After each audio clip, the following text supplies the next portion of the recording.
ಯೋಗ ಮಾಡದ ವ್ಯಕ್ತಿಗಿಂತ ಯೋಗವನ್ನು ಆಚರಿಸುವ ವ್ಯಕ್ತಿಯ ದೇಹಮನಸ್ಸು ಅಥವಾ ಒಟ್ಟಾರೆ ವ್ಯಕ್ತಿತ್ವ ಸಂಪೂರ್ಣ ಭಿನ್ನವಾಗಿರುತ್ತದೆ, ಆರೋಗ್ಯಪೂರ್ಣವಾಗಿರುತ್ತದೆ.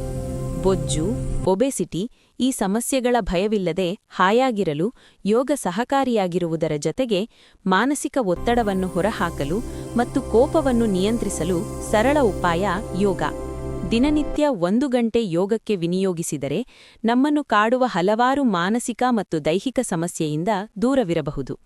ಯೋಗಾಚರಣೆಗೆ ಕೆಲವು ನಿಯಮಗಳಿವೆ.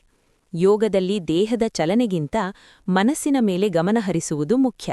ಯೋಗದಿಂದ ಸುಪ್ತ ಶರೀರದ ಸುತ್ತಲ ಪದರದೊಳಗಿನ ಚಕ್ರಗಳು ಉತ್ತೇಜಿತವಾಗುತ್ತವೆ, ಶಕ್ತಿಯನ್ನು ನೀಡುತ್ತವೆ. ಗೀತೆಯಲ್ಲಿ ಪರಮಾತ್ಮನು ಯೋಗಾಭ್ಯಾಸದ ಕಡೆಗೆ ಮನವು ಒಲಿಯಬೇಕಾದರೆ ಜನ್ಮಾಂತರದ ಸಂಸ್ಕಾರವಿರಬೇಕು ಎಂದು ಹೇಳುತ್ತಾನೆ. ಇಂತಹ ಯೋಗ ಮತ್ತು ಚೈತನ್ಯ ನೀಡುವ ಚಕ್ರಗಳ ಬಗೆಗೆ ಕೆಲವಷ್ಟು ಮಾಹಿತಿಗಳು ಈ ಪುಸ್ತಕದಲ್ಲಿವೆ.